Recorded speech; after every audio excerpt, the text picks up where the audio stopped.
Morning, Hanan. It's going to be just you and me for the first 15 minutes, it looks like. Right. That's great. I agree. Hanan's late. James is making a bar mitzvah this morning, actually. Oh, Mazal Tov. A little later, but I guess he's got a lot of prep. So it's a busy morning, but we got some time for learning, right? That's what counts. Yeah.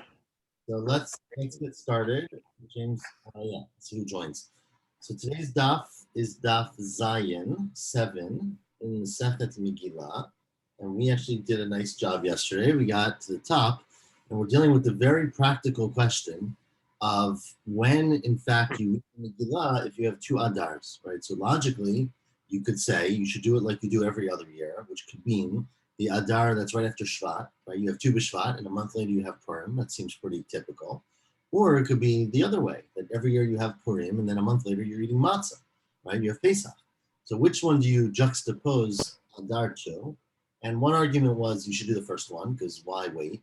And the second argument, which is the way we paskin, is that there is a concept of combining the Geula of Purim, the redemption of the Jewish people in the miracle of Purim, with the Geula of Pesach, and therefore you should combine Geula to Geula. And that's what we do.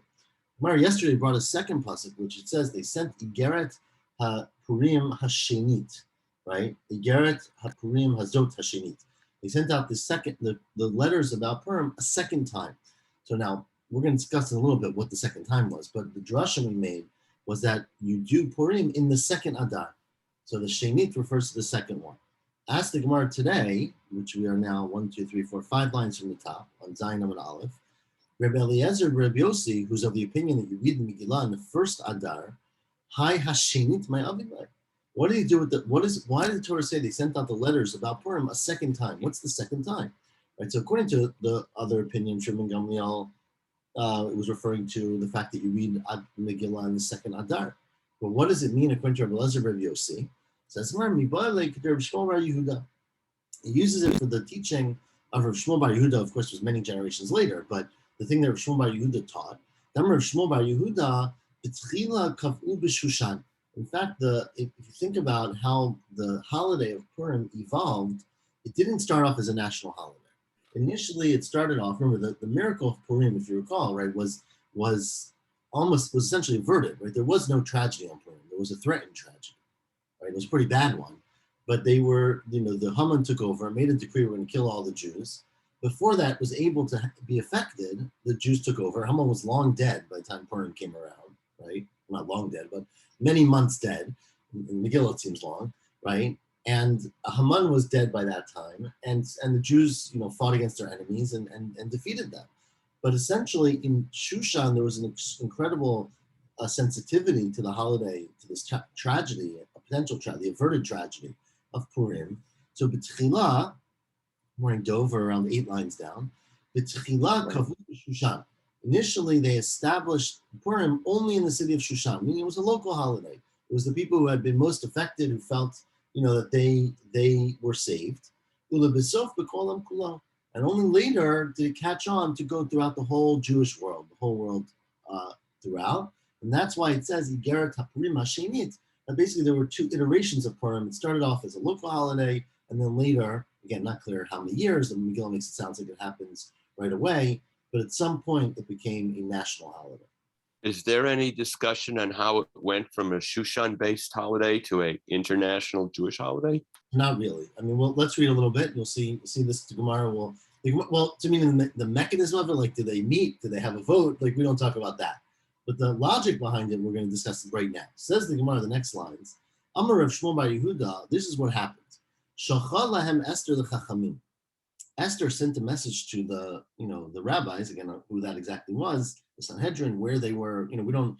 The time of Esther was a very tricky time because there were Jews in Eretz Yisrael. It's a very big, I would say, it's a very, there already been a Beit HaMikdash even, or a rudimentary one. There's a huge discussion as to how many Jews were there, and obviously, I don't know if, anyways, it's a big debate. I don't think learning archaeology from the Gemara is going to lead us to great success, but about, how many Jews actually went, right? There's the whole, a little bit after Esther, again, not clear how much after, maybe others on this call have more insight, Ezra went up, maybe it was 50 years later, 100 years later, it's not so clear. right? Koresh and Esther, but Koresh and Ezra, I mean. But when Ezra went up, it clearly says in Sefer Ezra that very few people came with him, right? That he struggled to gather the people and he was upset. And we talked about this in Ta'anit, right? That maybe there were 24 of the Mishmarot that went back. He only found 2 of them, right? That they were really depleted.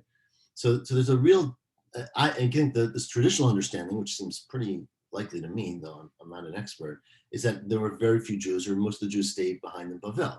But there is a whole alternative stream in Halacha, in Gemara, in the Rishonim, that argue that the reason so few people came with Ezra is because they were already all there in Israel. That Ezra was sort of pulling together the stragglers, but that many Jews already lived in Israel. So that Ezra was not exactly an early phenomenon; he was a late phenomenon. He just revitalized the religion, and that the issue was not that Ezra brought the people; it's that Ezra brought the religion, essentially. And that because clearly when Ezra shows up, there are Jews living in Israel. There's a king even, or the son of the king, the descendant of David, and they are just very assimilated, and they're very. So these are the issues that Ezra talks about. So it's very complicated as to where the people were, right? But so who these Chachamim were is not so clear, right? When she saw Chalem Esther the Chachamim, anyways. But says the Gemara, she sent a letter or sent a communication to the authorities, and she said, "Kafuni the Dorot. I want you to be kovea me for generations," meaning don't make this like, sometimes you get, some say from an accident, they make a siyum or they make a su'udah, but this is such a big thing. Let's do it every year, which is not common, right? There are not that many Jewish memorial days that we do every year. So said Esther, this is really important. Shalchula, so they sent back to her in this story, Kin'a at ma'oreret alina bein ha'umot. You are inciting jealousy among us. We don't want to provoke people. Right? Why? We're living in Galut, or we're living at least not in a very secure place, which they never did, after this, in the second bayit. We don't want to make big holidays about how we defeated our enemies, right? It looks very unseemly. It'll raise jealousy, which it does. So Shalchan lahem, so she sent back to them, Kfar ketuva ani al divrei hayom lemachim madav paras. Look, I already established this in the writings, in the official writings of Malchei Madai Paras. I'm a government official. I'm the queen. Right, and that's of course the next words are because it says in the pasuk that this is already written down, and therefore that's why it's okay to make it a religion. Everybody knows about it. But again, when this happened, was it a few years later, or was it immediate? Right, that part is not clear from this Gemara. Continues the Gemara. Rav Rabbi Chanina, Rabbi Yochanan, Rabbi Chaviva. This group of rabbis who learned together, Rav Chanina, Rabbi Yochanan, and Rabbi Chaviva. Matnu bekula matnu. They learned. Now it turns out, says the Gemara, that bekula seder moed koki hai zuga chalufi Rabbi Yochanan and Ma'av Yonatan. Whenever this was a group that did learn together, but they didn't learn moed together. And when you're doing things in moed, like now you're talking about holidays, take out. It's not Rabbi Yochanan who should be in the group. It should be Rabbi Yonatan. So either way, that's the group. And shalchu lahem Esther the Chachamim.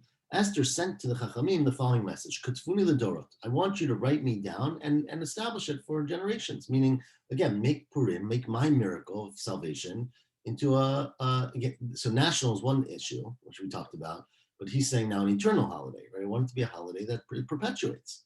Shahula, so they sent back to her, the pasuk says in Mishlei, Halo katafti lecha shilishim. Shlomo, or the author of Mishlei, says, I wrote it 3 times. So Rashi understands here that this means that there are 3 references in the Tanakh to the story of Amalek. Right? There's 3 times, and we'll see from the Gemara going on, that there's 3 times we talk about Amalek in the Torah and the Nevi'im, and we'll see the 3rd story. So Shalishim lo Revi'im, but there's 3 times, there's no 4th time. You can't add another story, to Tanakh of the story of Amalek. Until they darshaned or they derived from a pasuk in the Torah. It says when Hashem tells Moshe to write the story of Amalek, it says Ktav Zot Zikaron Basefer. Write down this memory in a book.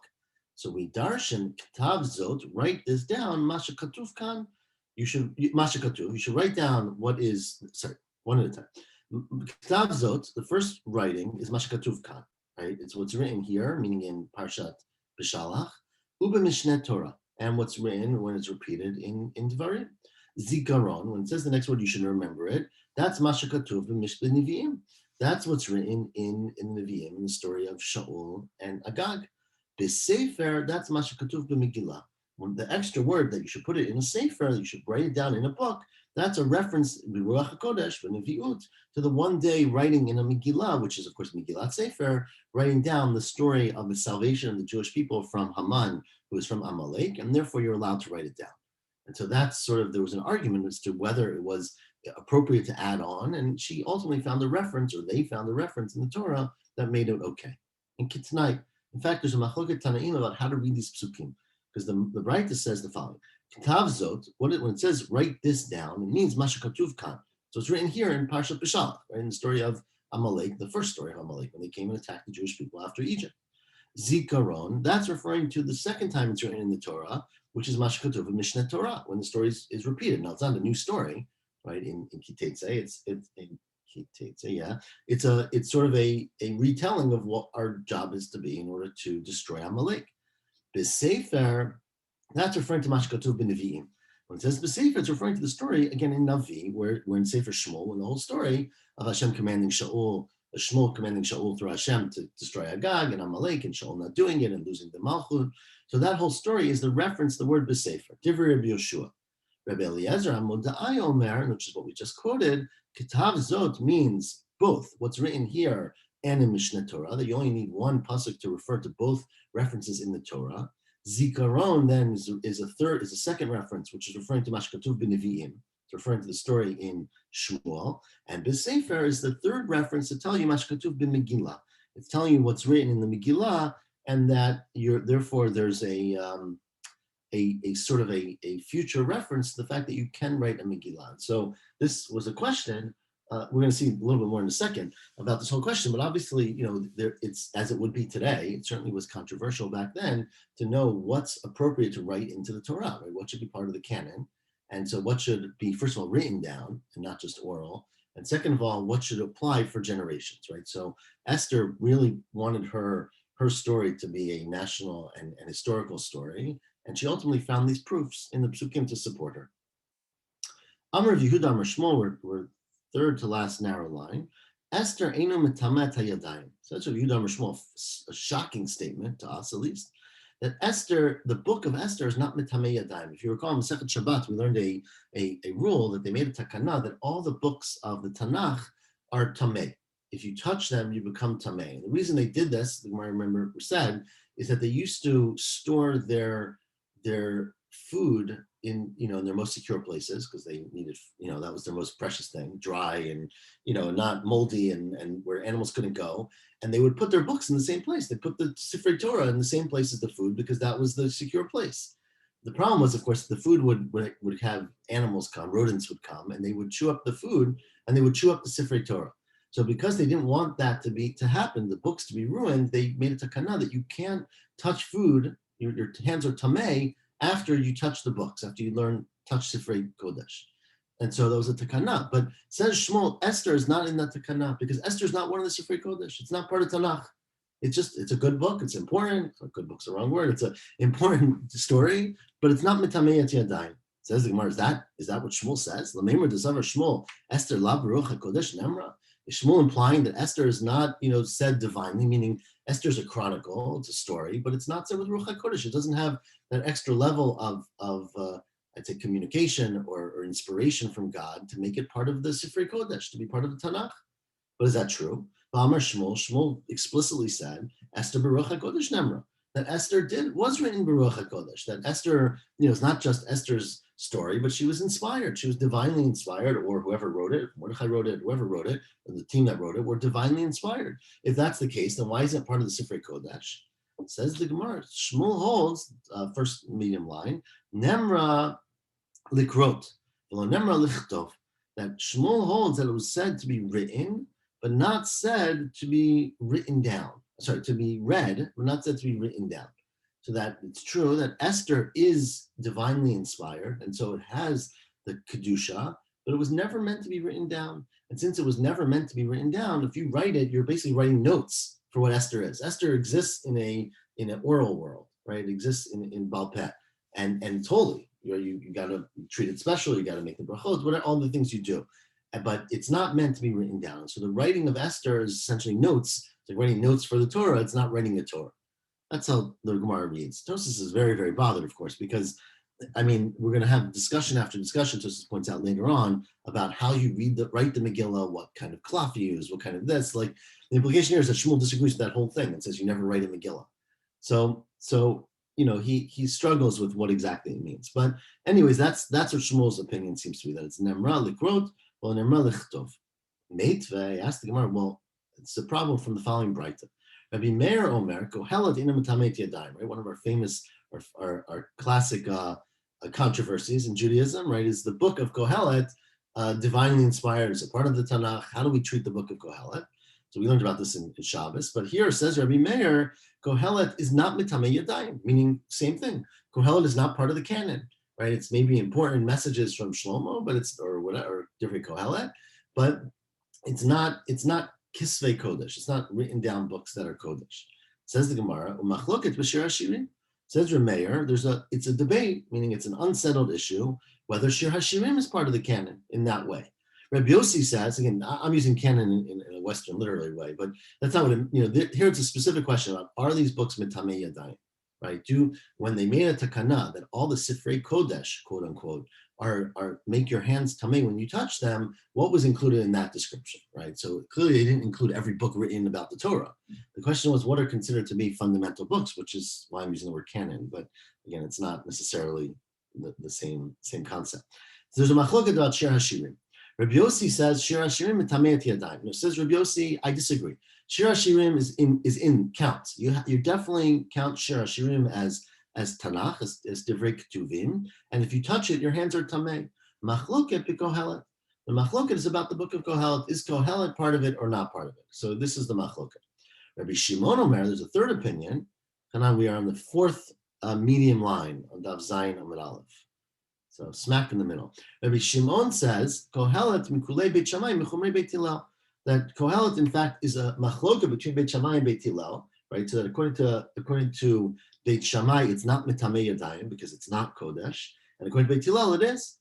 Aval Ruth v'Shir Hashirim v'Esther, but continuing, this is why we're quoting this Braita, the books, the Megillot of Ruth, right, which seems to be a story of Ruth, well, it's not about Ruth, and Shir Hashirim and Esther, all three of those books are mitaminat yadayim.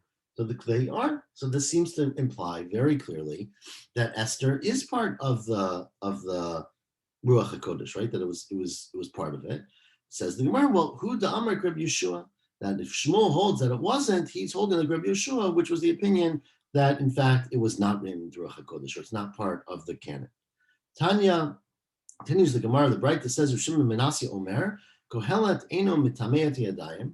Rav Shimon Menashe says that the book of Kohelet, the Sefer of Kohelet, is not considered to be a fundamental book of the Tanakh, and that's again my generalization. But the specific halacha is that it's not mitameat yadayim. If you touch Kitvei HaKodesh, if you touch books of Tanakh, there's a gzera that your hands become tamei. You have to wash them before you eat truma or kachim. So, but Kohelet is not included in that gzera because Kohelet is not considered to be a fundamental book. Why? It's just Shlomo's wisdom. It's not divine. It's certainly inspired by a great king, but it's considered to be Shlomo's personal wisdom, but not something that comes from HaKadosh Baruch Hu, not something that's divinely inspired or is a nevuah. Amrulos, they said to Rav Shimon Menashe, what do you mean this is Shlomo's wisdom? Did Shlomo write everything he thought in Kohelet? Obviously not, right? V'chizu bilvad amar. Look, it says in Melachim, Vayitaber shloshet alafim mashal. It says that Shlomo HaMelech said 3,000 parables, right? 12 does not include 3,000 parables. It seems like a lot, but not 3,000. Omer, al tosif al dvarav, and it says that, these are the words I wrote in Mishlei, don't add on to them. It says, Omer, what do you mean? What are we adding by saying that? Because you might have thought, Meimar Tuva Amar. Shlomo had many, many wise things to say, many, many mishalim. Di'ibay ichtov, v'di'ibay lo ichtov. Some were written, some were not written. So, for whatever reason, these are the ones that, you have a lot of famous aphorisms and statements, and some are written, some are not written. There's nothing unique about the ones that are put down in writing. Tashma, so that's why we brought the second pasuk, which says, Al tosif al divarav, don't add on to your words, which implies that Shlomo very carefully chose which ones of his statements, of his wisdom, would be written down or not. So that implies that Shlomo, in fact, was written with Ruach HaKodesh, right? And therefore, we don't really understand why it should be mutar why it's not mitame yadayim. Tanya Rabbi Eliezer Omer, Rabbi Eliezer says, Esther Baruch HaKodesh Nemra. Says Rabbi Eliezer, this whole debate as to is Esther divinely inspired or not divinely inspired? Is it just Esther's Chronicles? Is it a book of the Tanakh? I can resolve it. Clearly, Esther was written with divine inspiration, with Ruach HaKodesh. Okay, how do I know that? Shenemar, because it says Rabbi Eliezer, it says, Vayomer Haman B'libo. Right, this is in the story. Purim's coming up in a few months. Next holiday or next major, maybe minor holiday. I don't know. Purim's coming up, and it says when Haman woke up Achashverosh during the night. Right, you wake him up, but he went to him during the night, and Achashverosh said to Haman, what should the king do if he wants to honor one of his ministers who saved his life? Right. So says the Megillah, Haman said, "Belibo, who would the king mean besides me?" Right? Now ask the Gemara, how in the world could you tell us what Haman was saying Belibo if you don't Ruach HaKodesh? Right? How would we know what Haman was saying? If you're being fair to the story, right? You could imagine, right? It's not a novel. If you're writing down a story, you interviewed Haman for the book? Like, what's the source that Haman said Belibo that he was thinking this? How in the world could you say that? It must be that Esther had Ruach HaKodesh, that she knew what exactly Haman was thinking. Otherwise, how would you know? Rabbi Akiva says, I have a different proof. Esther Baruch HaKodesh Nemar Shenemar V'Tehi Esther Noset Chen Be'enei Kol Ro'eh. It says Esther was called to the palace, right, as Achashverosh was having all the women come. Esther found favor Be'enei Kol Ro'eh. How do you know, right? How could one know that Esther was what everyone who saw Esther loved her? Again, you interviewed people, you knew people. Like, how could you make that kind of very specific statement unless you had Ruach HaKodesh? Rabbi Meir says, Hanan doesn't look very convinced. Rabbi Meir says, Esther Baruch HaKodesh Nemra Shenemar, it says, Vayivada Davar LeMordechai, right, that the Bigtan and Teresh were plotting against the king, and the thing became known to Mordechai, right? So how would the thing become known to Mordechai? Meaning, how do we know that happened again? So it must be that there was Ruach HaKodesh that we heard, that Mordechai heard through Ruach HaKodesh that it happened. How else would Mordechai know? Right? Vayivada Davar means that Mordechai happened. He woke up one night and said, I imagine that Bigtan and Teresh are plotting against the king. How would he know, except for the fact that maybe God told him, and there's Ruach HaKodesh. People write stories all the time in which they they don't monologue with characters, and I know, but Hanan, they don't become part of Tanakh, right? We believe that Tanakh is a very, very specific.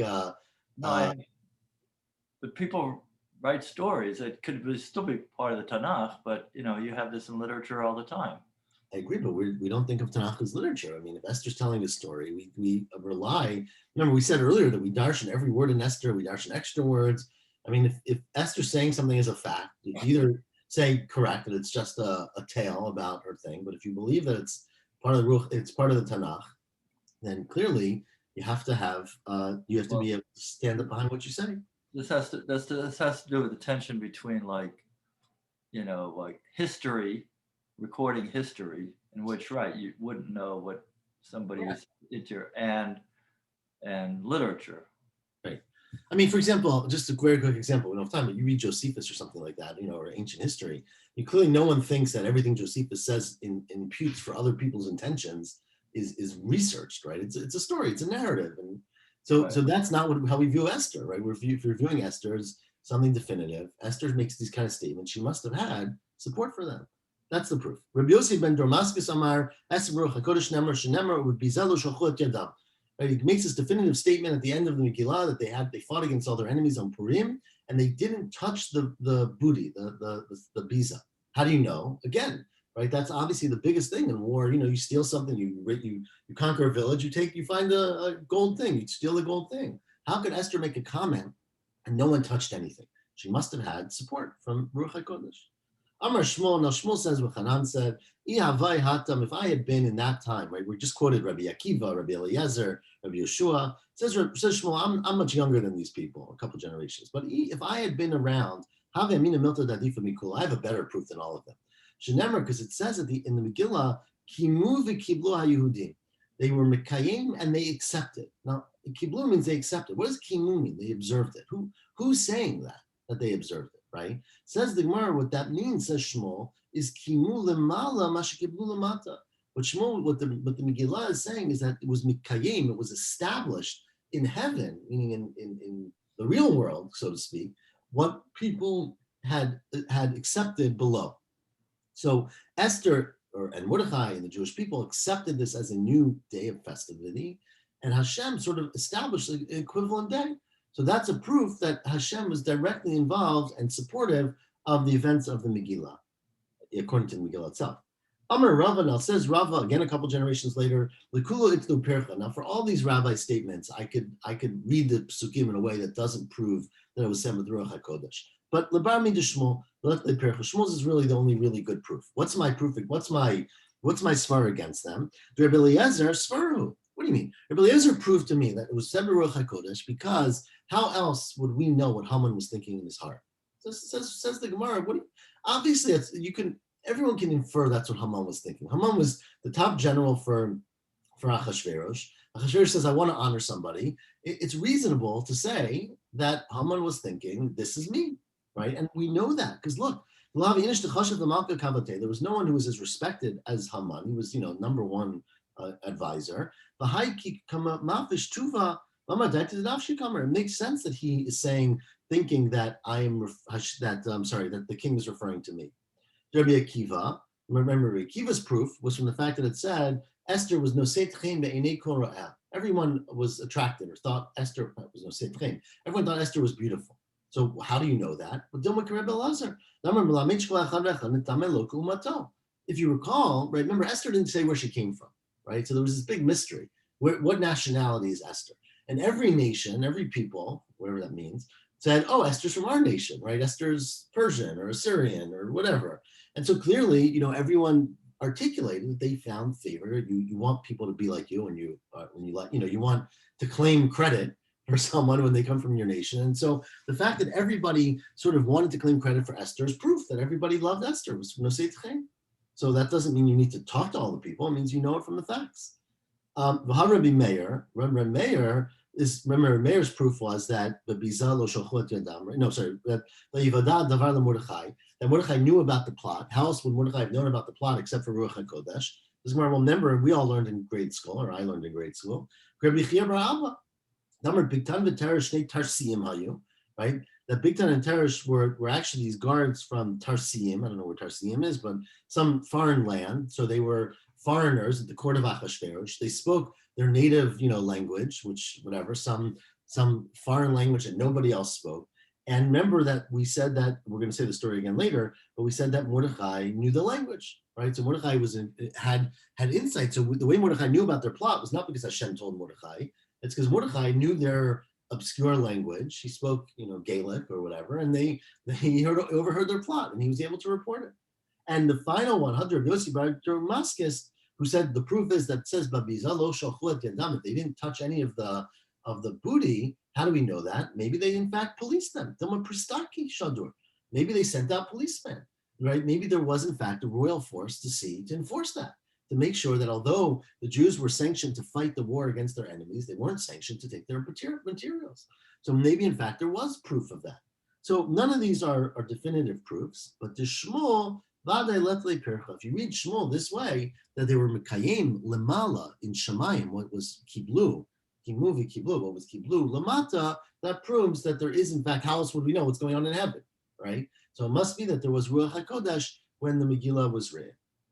Amar Ravina, Hainu Da'amri Inchi, this is what people say, Tava Chada Pilpalta Charifta Mimale Tzani Kari. Sometimes it's better to have one sharp pepper than a basket full of gourds, right? Meaning sometimes you have like a big plate of food, but it takes one little drop of sauce to make it special, and that was Shmuel. Shmuel was, was called the Pilpilta Charifta. He brought a little bit of dash into this halacha, and that's a beautiful thing. It's a beautiful statement. Rav Yosef Amar Mehacha, Rav Yosef says, I got one more proof. It says, Vimei hapurim ha'ela lo yavru mitoch ha'yehudim. Right? It says in the Megillah that they wrote down these days of Purim, and these days of Purim will never pass. They'll never not be observed. How in the world could you make such a statement? Right? It's like me getting up and saying, we're going to celebrate this day for all time, right? Of course, no one's stupid enough to say that. We know things are forgotten, especially back then. You had very few ability to remember, to chronicle things. So how could you make that kind of statement unless you had Ruach HaKodesh? And says Rav Nachman bar Yitzchak Mehacha, the next pasuk is, or next words are, V'zichram lo yasuf mizaram. The memory of these days will never be removed from our descendants. So clearly, the fact that the book can write such definitive terms and say that this is going to be an eternal holiday means that it was written with Ruach HaKodesh. Okay, that's the end of that Agarata. Next topic in our Mishnah, see how much time we have, was Matanot Le'Avyonim, that you have to, have a good day, Achanan, that you have to give Matanot Le'Avyonim. So what does that mean? Tani Rav Yosef, Mishloach Manot Ishtarei Eyo, this is an important fundamental halachot of Purim. You send gifts to your friend, that's Shtei Manot Le'ish Echad. That's 2 gifts to one person, right? Manot ish l're'eyu. Give 2 gifts, plural gifts, to one person. Umatanot le'evyonim. Then it says you give matanot, which is plural, to evyonim, which is also plural. That's referring to shtei matanot, two gifts to 2 people, meaning 1 to each person. The shnei b'nei adam. So mashlach manot has to be 2 to 1 person, and matanot le'evyonim have to be 2 to 2 people, meaning 1 to at least each individual person. Rabbi Yehuda Nesiya Shadolei Reb Oshaya. Now, Rabbi Yehuda Nesiya, a lot of different ways to read this Gemara. I'm going to read one that I enjoy. Rabbi Yehuda Nesiya, who was a Nasi, right? So he was fabulously rich.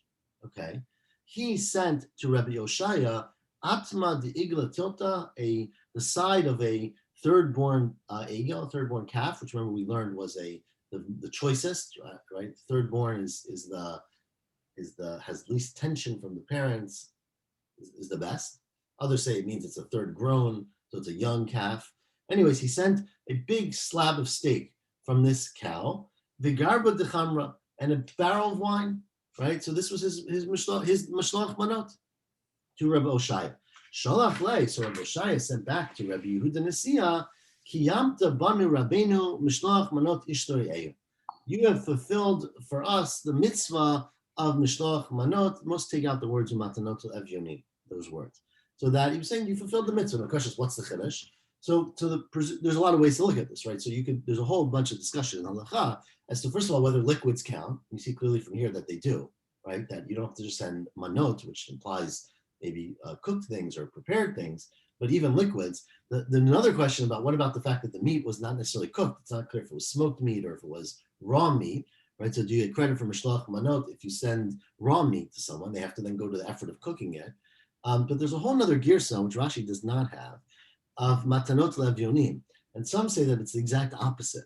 And that basically that he was putting it down. He was saying, what do you think I am? You're sending this to me for Matanot Le'Avyonim, meaning you're not really sending me something that's that chashuv. You're sending me something that, no, it seems very chashuv, but you're a king, right? You're a nasi. So you should be sending me something that's much more prominent. The fact that you only sent me a piece of cow and a barrel of wine is like you're treating me like an evyon, you're treating me like a poor person. And so you basically didn't fulfill Matanot Evyonim. I'm sorry, Mishloach Manot, because it's not respectable enough. You only fulfilled Matanot Evyonim, which is, again, the halacha is a very tricky thing because many people send very token gifts from Mishloach Manot. And according to that reading of the Gemara, it's probably not appropriate. You should send something more generous based on your standing. So if you're a nasi, what you send is different than if you're not a nasi. Anyways, this is not halacha. Rabba Shadale the Mari Bar Mar Biyad Abaya. Rabba sent to Mari Bar Mar through the hands of Abaya. Abaya was his shliach.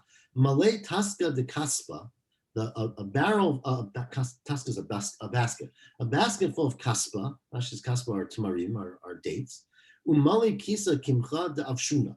And a cup full of sweet grain. So that's just they would dry the grain out in the oven while the shell was still on it, and it became very sweet. So some kind of popped wheat, right? Very tasty, like popcorn. Amar le Abaya, says Abaya, hashta Amar Mari. You know what Murray's going to say when he sees this thing, a bunch of wheat and dates? Ichakla malka lihavi dikula mitzavar lenachit. If a farmer becomes a king, he doesn't take the basket off his neck. Meaning, once a farmer, always a farmer. Rav is Rosh Yeshiva now. He's the head of the yeshiva, but he grew up, poor. He grew up working in the farm. And he sends a gift that a farmer would send.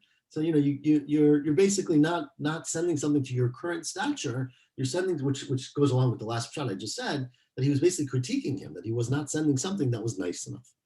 Anyways, Hadar Shadar Le Iu. So now that was the gift that Abaya brought from Rava for Mari Bar Mar. Mari Bar Mar sent back Mali Taska the Zangavila, a basket full of Zangavila. Zangavila is some kind of spice. I'm not sure I remember which one. Pepper maybe. Zangavila, ginger maybe, I think is how we translate it. Umale kisa de pilpalta richta, and a cup of long peppers. I once did this as a big mistake in Mishnah. We sent the peppers because of this Gemara, and it turned out they were hot peppers, and they were terrible. Like kids touched them and got all the stuff. It was a big mistake. Okay, so don't make that mistake. I thought it was very clever, but it wasn't.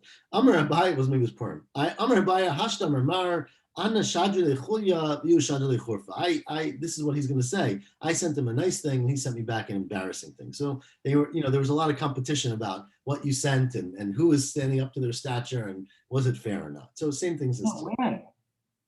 What? You can't win with these. Nothing's good enough here. It's like. The point is, they took it very seriously. They did, but I mean, they're ruining the joy of the holiday by being, too picky. Maybe they, some people enjoy complaining. It's not critiquing. Amar Abaya kinafkimi beimar. Anything, I mean.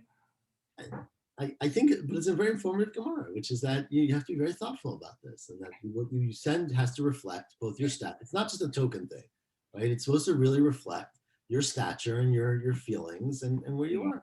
Very, very socially conscious, yeah. Amar Abaya, says Abaya, kinafkimi beimar.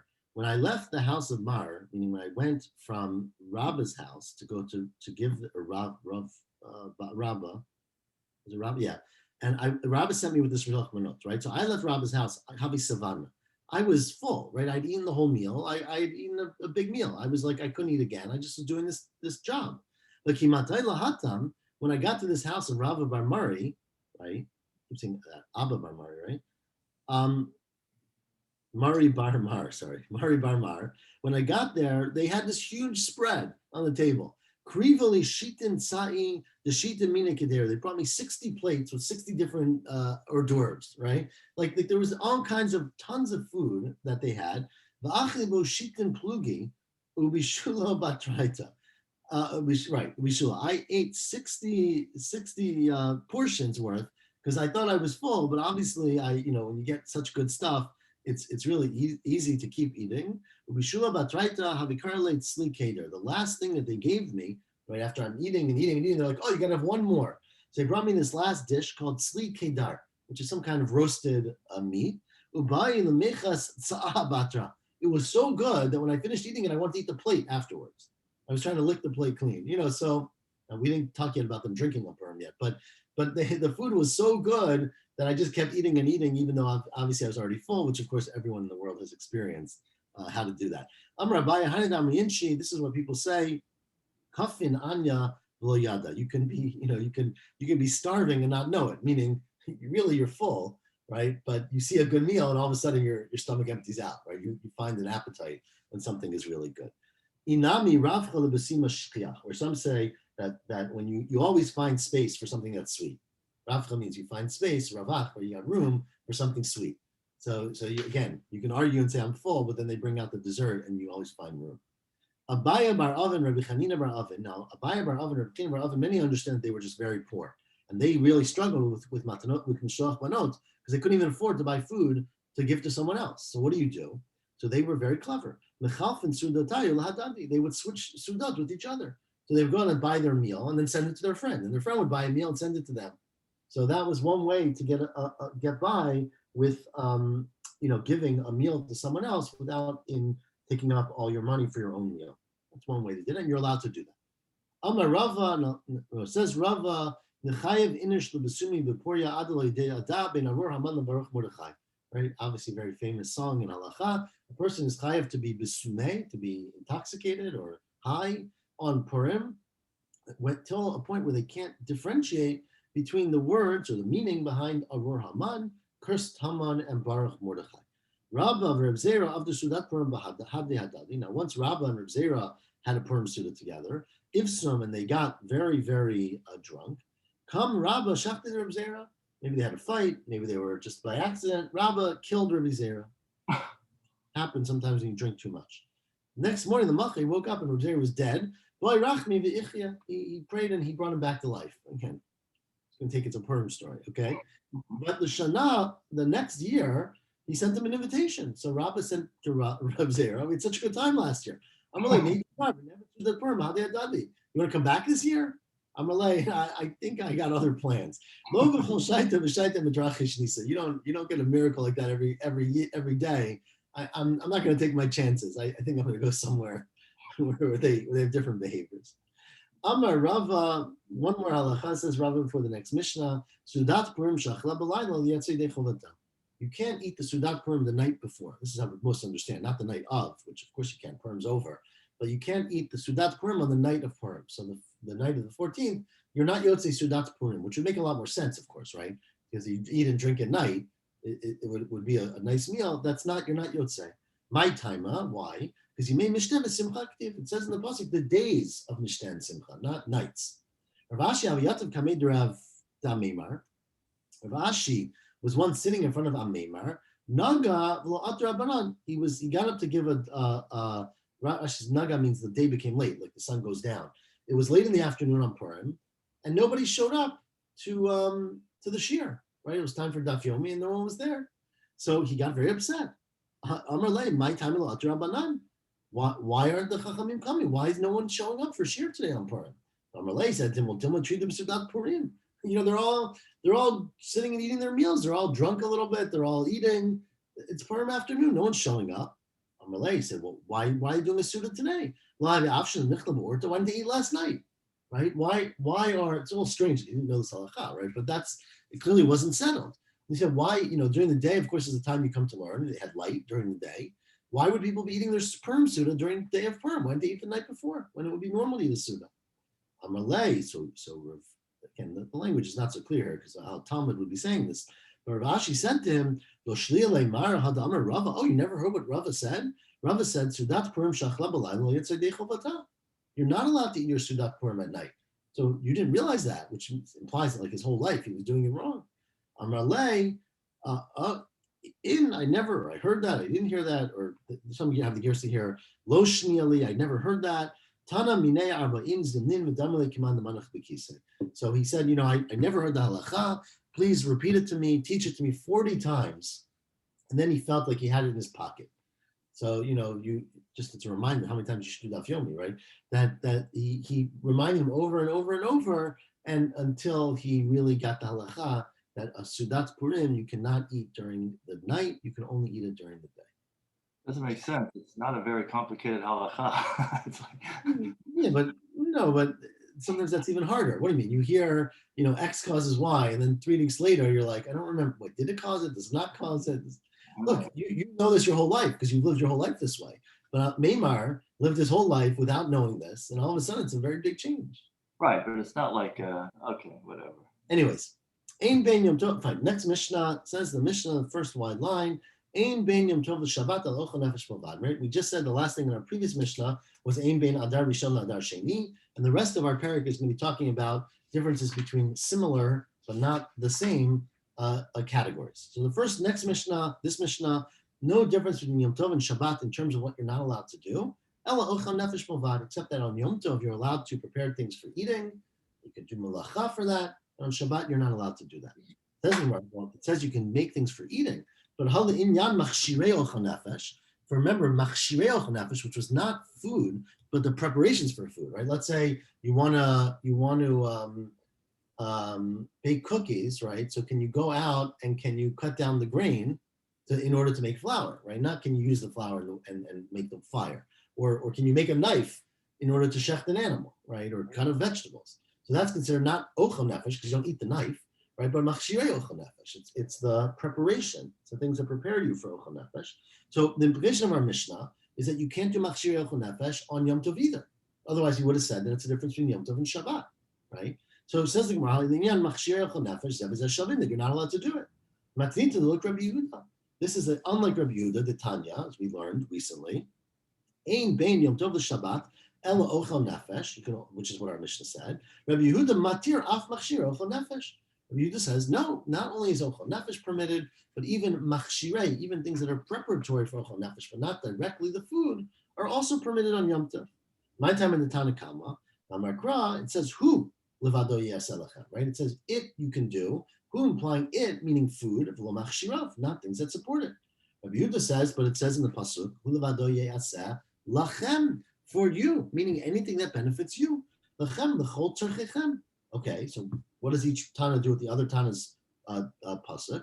Indichnam yachtiv lachem. Why does it say lachem if it's not meaning everything for you? It means only certain things. Well, lachem is to exclude that you're not allowed to cook on Yom Tov for people who are not Jewish. Lachem v'lo avdei kochavim. You're not allowed to cook for non-Jews. Lachem v'lo leklavim. You're not allowed to cook for your animals. You can only cook for you. The idachnam yachtiv hu. So according to Rabbi Yehuda, what about the fact that it says who, which implies only food, not anything supportive of food? Says Gemara, well, according to Rabbi Yehuda, k'tiv hu v'k'tiv lachem, and what that tells you is kam b'machshirim she'efshar la'asotam me'erev yom tov, kam b'machshirim she'efshar la'asotam me'erev yom tov. It depends when you're able, whether or not you could have done this before Yom Tov. So says Rabbi Yehuda, I permit everything that leads to ochel nefesh, even machshirei ochel nefesh, but I limit it, and the limit is only if it's something that was not able to be done or not as good if you had done it prior to Yom Tov. If it was something that is better if you do it on Yom Tov, you're allowed to do it on Yom Tov itself, according to Rabbi Yehuda. Okay? Didn't we learn like there was something about like Isa or something like that? Everything, is that what I remember correctly? Like you're not allowed to cut the grain, but you can knead and stuff like that. There's like that point. Yeah, because so this is Rabbi. Well, we learned all about this in Beta, but one of Rabbi Yehuda's point is that the dough is better. Remember we talked about crushing spices on Yom Tov, right? Grinding spices, because the spices then go in the food, so that might be machshirei. According to Rabbi Yehuda, only Rabbi Yehuda, since if you had done it before Yom Tov, it wouldn't be as good, right? It would lose the potency. You're allowed to do it on Yom Tov itself. Right. Okay. So I remembered more or less correctly. You did. Good job. Says the final Mishnah today, Ein ben Shabbat Yom Kippurim. The only difference in Shabbat and Yom Kippur, which of course Yom Kippur is called Shabbat Shabbaton. So Yom Kippur in many ways is exactly, it's not Shabbos, but it's a level of Shabbos. The only difference, of course, there's a difference because you're not allowed to eat on Yom Kippur, but the only difference in regards to Malacha is El Shezes Dono B'di Adam, Zez Dono Karet. Right, that the punishment for being Mechalel Shabbat on purpose is that you get killed by people, right? You get skila. The punishment for being Mechalel Yom Kippur is karet, so it's bidei shemayim. It's not carried out by Beit Din. Says the Gemara, well, halimin tashlumim, in regards to payment, right? Let's say, remember, we have the whole halacha of what's called kimle b'derabamine, right? If you do two things wrong, you're only responsible for the more severe one. So if you burn someone's house down on Shabbos, you get killed if you do it on purpose. You chayv mitah, but you don't pay for the house, right? Or remember, we had all the cases where you dragged something out while you were stealing on Yom Kippur when it was, etc. You can do, your 7 lavim at once. So you only pay for the more severe one, which in this case is, of course, the death penalty. So liyan tashlumim, it implies zebez es shavin. Now money matnitin, that's what Mechunya ben Akanahi, the Tanya. There's a whole debate about this. What's the debate? The Mechunya ben Akanahi osad Yom Kippurim to Shabbat l'tashlumim. Mechunya ben Akanahi treated Yom Kippur like Shabbat in regards to whether you have to pay back. Ma Shabbat m'chayev b'nafsho patur min tashlumim. Just like on Shabbat, if you're Mechalel Shabbat and damage something else, because in the action of damaging it, you were Mechalel Shabbat, the action of stealing it, you carried it out, you are being Mechalel Shabbat, you're chayiv in your life, you don't have to pay, right? Because you only are responsible for the more severe. Af Yom Kippurim mitchayev b'nafsho patur min tashlumim. The same thing would be true on Yom Kippur, that if you do something that you're not allowed to do on Yom Kippur, like Melacha, Avodah, then you are chayiv with your life and you don't have to pay. Tanan Hatam, the Mishnah says in Makot, Kol chayvei kritot shlakun nifdru midei kritatan. Any person who does an action, it's chayav karet, and they get makot from Beit Din, that sort of replaces the karet. They don't have to get karet anymore, meaning they atoned for their sin. Pater nifdru midei kritatan shenemar, because it says v'nikla achicha le'einecha. You will give makot. You will attack, you'll hit your brother in front of you. Why is he called your brother? Like even shilaka haryoka achicha, Once you give makot, they're absolved of their eternal punishment of karet, and they are your brother. Divrei Rabbi Chananya ben Gamliel. It's unusual Tana. Amar Rabbi Yochanan chalukin alav chavirav Rabbi Chananya ben Gamliel. And in fact, the other Tanaim argued with Rabbi Chananya ben Gamliel. Amar Rava, Amri Bei Rav. Now, said Rava, we learned in the Bei Rav, Tanina, our Mishnah says, Ein bein Yom Kippur Shabbat, El says, Don't be Day Adam, says, Don't be Karet, right? That the only difference between Yom Kippur and Shabbat is that on Shabbat, if you do it on purpose, you get killed by man, by Beit Din, and if you do it on Yom Kippur, you get killed by Karet. In Ita, I don't get it. If you're saying that every time you're Chayav Karet, essentially there's also a requirement that you can get Makot, right? And if you get Makot, you're pater from the Karet. So then, in essence, even though Yom Kippur has a punishment of karet, there's a way to fulfill that punishment by giving you makot. So idi b'nei adami. So then both Yom Kippur and Shabbat have a punishment midei adam. Rav Nachman, Hamani Rabbi Yitzchaki. In fact, this you're right. That would be true according to that opinion. But this Tana is Rabbi Yitzchak. Damar malkot b'chayvei kritot leka. Rabbi Yitzchak is of the opinion that if a person is chayiv karet, they don't get makot. Unlike what we just said, the Tanya, and this is the Braita. Rabbi Yitzchak Omer chayvei kritot bichlal hayu. Chayvei kritot, I mean, this is talking about the arayot. Chayvei kritot were included in the general klal of all the prohibited sexual relationships. V'lama yatsa karet b'achoto. Why does it say by someone that says don't sleep with your achoto, with your sister, you're chayiv karet? Why does it specifically say that? It's telling you the dona b'karet v'lo b'malkut. It's telling you that you get karet and not makot. So that it says right ishkigach et achoto, right? You get karet. That's telling you that only in that case you only get karet. You don't get makot. So unlike what we just said, the prevailing opinion in the second makot, which is that essentially every chayiv karet can be sort of treated with makot. That's not true according to this opinion of Rabbi Yitzchak. Rashi Amar, no, I feel Timur Rabbanan. That is Ikar's donobi Adam, Ikar's donobi karet. No. It could even be that we agree with that opinion. But what our Mishnah is just clarifying is that the main punishment, right, the essential punishment for Yom Kippur is karet. The essential punishment for Shabbat is skila. One is through man and one is through God. Might be true that on Yom Kippur you can get makot and it would end up absolving you of the karet. So there's sort of like a way to get out of it. But the major, what the Torah describes, and the primary punishment is different in that one is bidei Adam and one is bidei Shamayim. We will stop here, and God willing, I think Dov will pick it up tomorrow at the Mishnah. Davcha. Thank you, William. You're welcome. Shavua Tov. I hope everything's okay, Chanan. Yeah. You want to chat? I'm happy to chat. Yeah, I'll have time. Yeah. When you have time, give me a call or text me. Yeah. Okay. Yeah. That number is it's a cell phone, right? So I can. Yeah. Text me. Yeah. Thanks. I tried to visit you the other day because we were there at the office. And what happened? They said that you were with patients or something. I'm always with patients, but someone should have told me. You should text me next time if you ever. Okay. Come back. Okay. All right. It was because we saw Gross Bard, on Monday. So yeah. Okay. Take care.